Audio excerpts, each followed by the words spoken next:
In the ancient land of Israel, there lived a man named Elijah. He lived in a time when it never rained and everything was dry. Rivers dried up, crops withered, and the earth cracked under the scorching sun. People were worried, but Elijah believed that God would help them. Elijah lived by a little brook called Cherith because God told him to go there and hide from King Ahab and his queen, Jezebel, who led the people to worship false gods.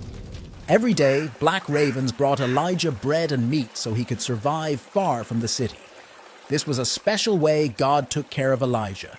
But soon the brook dried up too, so God sent Elijah to a town called Zarephath. There he met a widow who was running out of food. Elijah told her something amazing. If she shared her food with him, God would make sure her food didn't run out until it rained again. And that's exactly what happened. Her jar of flour and jug of oil never ran out. The widow had a son who got very sick. He stopped breathing and died. Elijah was very sad and prayed to God, and miraculously the boy started breathing again. The woman was so happy and knew that Elijah was truly close to God. One day, God told Elijah to confront King Ahab and challenge him to a test to prove whose God is real. He went to a place called Mount Carmel to show the people who the real God was. He challenged the prophets of a false god, Baal. They both would sacrifice a bull on an altar, but they wouldn't start the fire themselves. Instead, they would ask their gods to do it. The prophets of Baal tried all day, but nothing happened. Then it was Elijah's turn.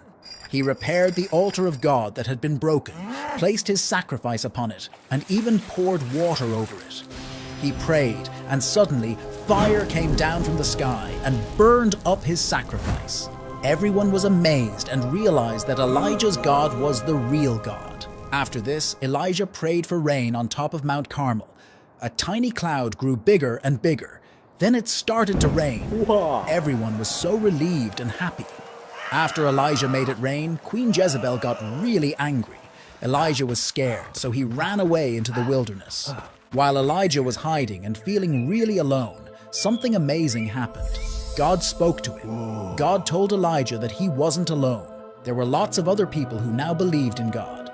This made Elijah feel much better. God also told him about new things to do and about a man named Elisha who would help him and one day be his successor.